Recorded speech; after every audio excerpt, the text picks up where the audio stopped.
Tonight, a warning from Britain's own Equalities Chair. She's new in the job, but it tells you everything you need to know.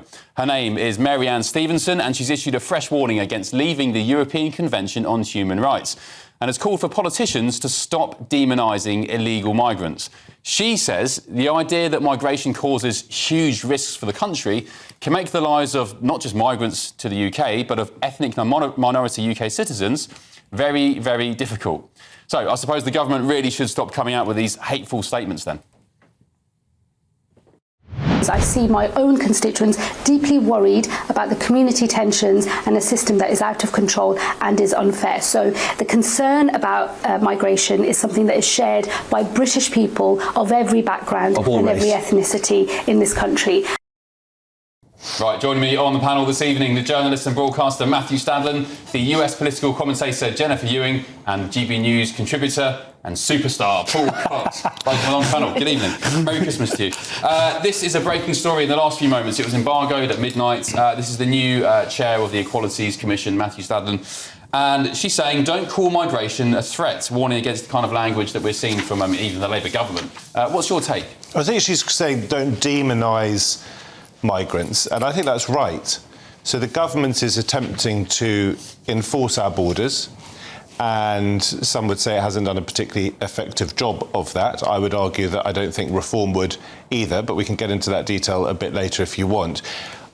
There's one thing to say people shouldn't be crossing the channel, coming to this country illegally, and another to try and fearmonger amongst the 60, 70 million of us, that these people represent a terrible and disproportionate threat. And I think, yeah, well, you do it quite often on your show, which is one of the reasons why I'm on the show, to push back against it. Why do you think I'm here at midnight, 3 days before Christmas? I'm sure there'll be many examples as the show develops. I almost don't feel I can repeat this on national television, but you said to me when you were sitting in America in Washington, D.C., and I was sitting in my kitchen, that Afghans in general cannot be trusted, which I thought was an absolutely outrageous and bigoted thing to say. I'll stick by it. It was an outrageous and disgraceful thing to say.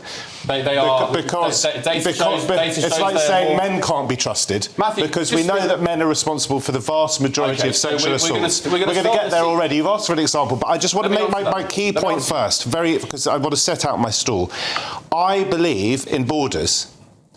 We absolutely need to have borders. We need to be able to do our very best to control who comes in and out of this country. Right. I accept that the small boats issue is an issue, but I don't think that spreading hate about those people is remotely acceptable. Okay. It's not hatred. It's not hateful to say that there are cultures and countries in the world who don't share the same views as we do on, say, women or the sanctity of life or whatever else. Jennifer? Well, I think the most interesting part would be the difference just between legal and illegal. And perhaps if we could stop illegal people coming from here, then there wouldn't be this sort of prejudice against the people who are here legally. Yeah. Right? Yeah. I mean, that would sort of just clean up that. Or we could just stop being prejudiced against anyone, and we should, as I say, we need to be prejudiced against someone. If somebody's broken the law, then certainly they're open to criticism. Also, by the way, the first act is to illegally cross the border. You've broken the law of the country. By the way, this Quango, the Equalities Commission, paid for by taxpayers, run now by a woman, a career middle classer who's been a lawyer for how many decades. She is immune because of her wealth and her position.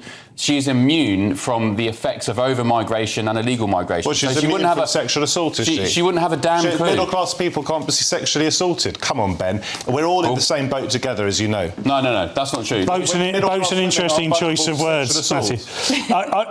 Look, the crime that people are being accused of here is noticing. So people are noticing that illegal immigration is causing a problem. The reason they're noticing is because every other day there's a story in every paper, whichever way it's leaning, that there has been an illegal immigrant that's committed a crime, largely sexual crime. So the crime is noticing. People aren't.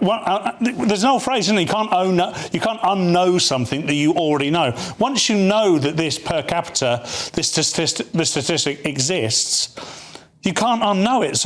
And the reason that the reason there's this sort of prejudice being built is because every time someone notices, they're also told it's not happening.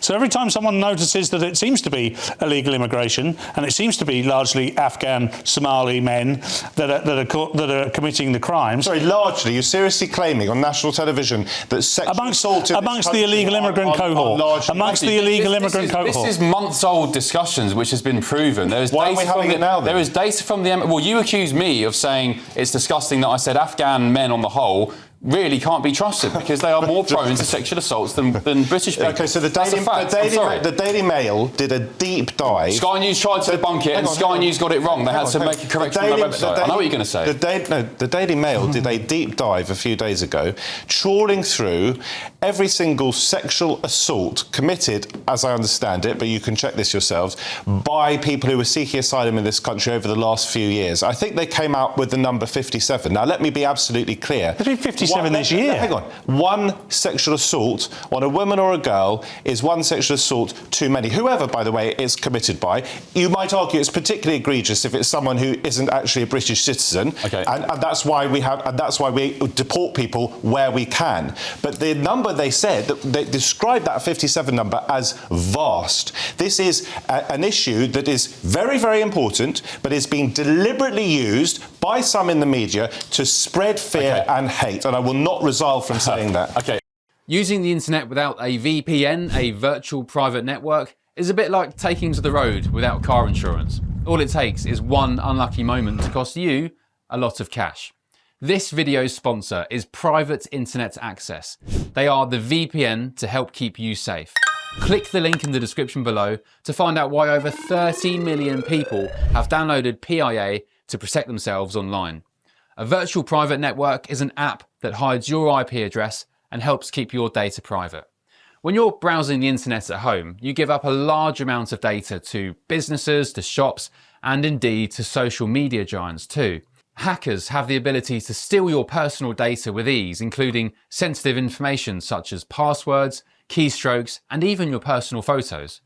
Private Internet Access helps protect your personal data by encrypting your internet connection to keep your data out of the hands of cyber criminals.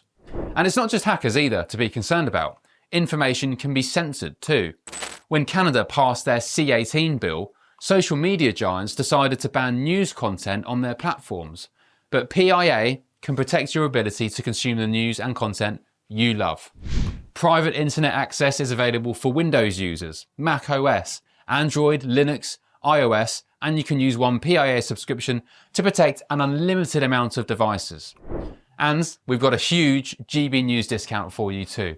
Click the link in this video's description and you'll get a massive 83% off PIA. That's under £2 a month, the price of a coffee, and you'll get an extra 4 months completely free on top. Also, there's a 30-day money-back guarantee too. Visit piavpn.com/GB News to start protecting yourself digitally today. With me now is the Research Director at the Centre for Migration Control, Rob Bates. Rob, good morning. Thanks for your company. This story's breaking in the last 10 minutes or so, front page of the Daily Telegraph. What do you make of it? And also, what do you make of the assumption, it's not an assumption actually, the fact that some nationalities, men, are more prone to sexual assaults than British people? Well, that's just a fact. It's also a fact that a quarter of rape convictions last year were foreign nationals. They're only about 12% of the population. It's a fact that up to a third of sexual assault convictions last year were foreign nationals. It's a fact that up to 47% of those charged with sexual offences last year in London were foreign nationals. There's a huge discrepancy in the data here. And I think actually the British public have noticed this now. And what we're really seeing here from the watchdog new in her job is the dying cries of a political paradigm that no longer holds any sway. I think the British public are kind of above this now. They don't really consider these proclamations as in any way relevant, and they actually see them for what they are, which is an ideologue that's on a pretty penny from the taxpayer, using her position to try and push a political agenda. And I think the way the conversation is going is now fortunately recognising that we do face a problem here with certain nationalities posing a bigger threat to the British public than British nationals themselves, and indeed other nationalities that do come from, say, the Anglosphere. And I think actually where we are heading is we need a conversation about whether it's appropriate to introduce a red list of countries where we just simply don't issue visas blanket, and whether we actually need to start having a review of those from certain nationalities have maybe been given visas or refugee status in recent years as well. So I consider this recent announcement from this woman rather irrelevant, and I don't actually think many in the public will be listening to her either. Yeah, I think she should actually. I mean, she was talking about migrants potentially being killed off the back of bigoted language, as some people would describe it. I mean, the only people being killed recently in the streets are Jewish people. So I'm yet to see of any migrants being killed in Britain.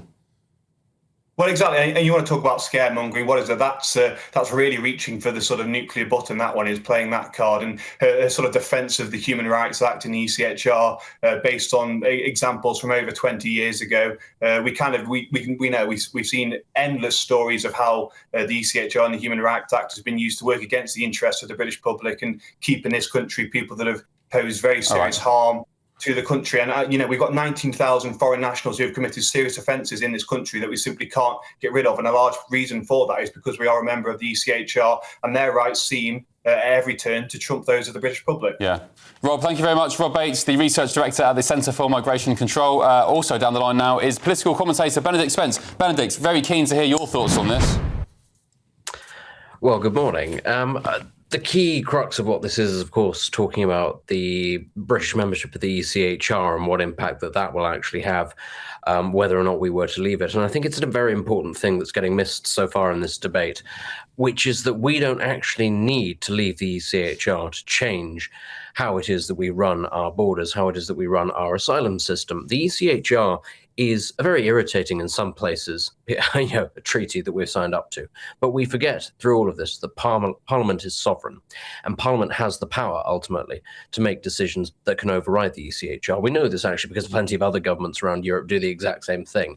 And I think that something we need to be very careful about here is throwing out the baby with the bathwater. I'm going to say something here in defence of the ECHR, and that is that were we to rip it up, it would mean an absolute nightmare when it comes to the Northern Ireland Agreement and our agreements with the European Union, the Republic of Ireland, and indeed the United States, who is also a party to that.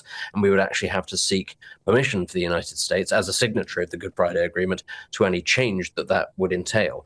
And this is why I say it's a very sort of big headline thing to say the ECHR is the problem. But it isn't. It's the politicians, ultimately. And it's a similar thing, ultimately, I think, also to the debate around membership of the European Union. Very often you get MPs, ministers in the UK saying, I can't do anything about a particular problem because Europe ultimately has total control over this. And very often it wasn't true. It's used as a sort of an excuse by politicians in this country not to have to change something that they don't want to, even if the public actually do want something changed. What's been very clear, I think, about everything in the last year or so is that the public in this country are fed up with the asylum system.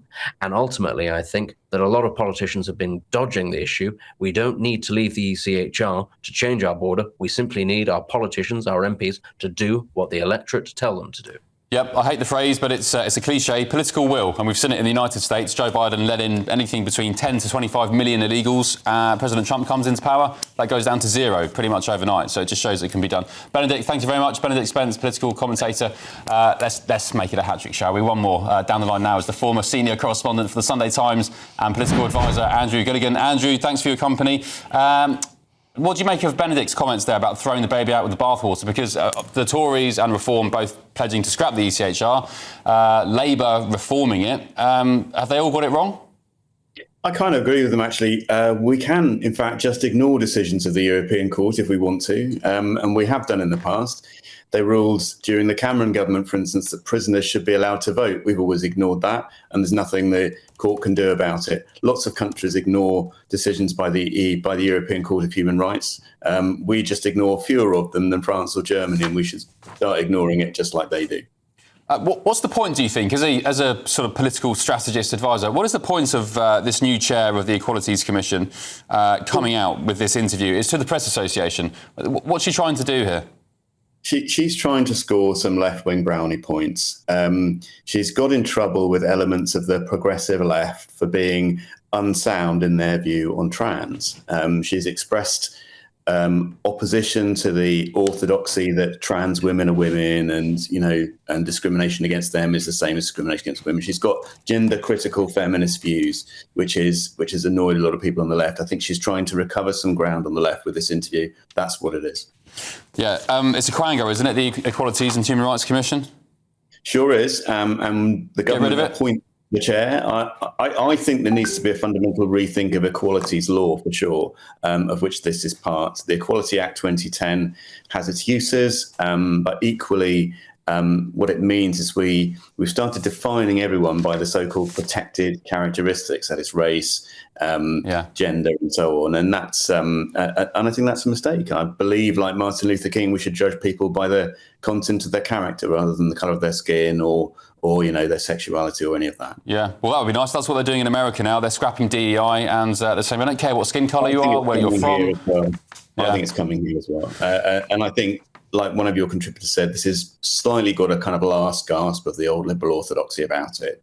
This is changing. When you hear the Home Secretary saying what she said, this is changing. Great. Andrew, thank you very much. Appreciate it. Andrew Gilligan, former senior correspondent for the Sunday Times and political advisor. gbnews.com/your say. Let us know your thoughts. I just think this woman who must have been on at least $100,000 a year for the past 20, 30 years, she's a career lawyer, she's middle class as they come, she has the luxury and the wealth to avoid the consequences of A, mass uncontrolled migration, and B, illegal migration. I'm sure she lives in a very nice gated house, gated community somewhere. Oh, come on, Ben. I live in Notting Hill. You live in one of the poshest parts of England. Ben, why don't you come round for tea before you start making judgments about where I live? I know where you live. I live in Notting Hill, and on my street we have had asylum seekers, we have people from all around the world. By the way, you think you're so clever about how we're going to deal with this problem if reform gets in. How are you going to... You tell us the whole time, don't you, that they throw away their documents, the people coming over. So where are you going to deport them to? Back to France. You turn them back. Yeah, the French don't want that. Don't care about the French. All right, let's have war with France then, shall we? Do what President Trump did. That is why reform will not get in if they are properly scrutinised. Do what President Trump did. He went to Colombia and said, Colombia, we have hundreds of your illegal migrants here, criminals. Take them back. Colombia said, no. As France would do. President Trump said, OK, you've got a 25% tariff and we're going to whack you with sanctions. We're going to do that to the French. What happened next week, Matthew? Colombia, the President of Colombia went to Trump and said, I'm sending you my own personal private jet. Please send me back. You think our relationship with France is the same as the relationship between America and Colombia? Ben, come on, you've been in America for months now. And the people that ran this country got some cojones about them and put the Can't deport people if you don't know where to deport them to. Yeah.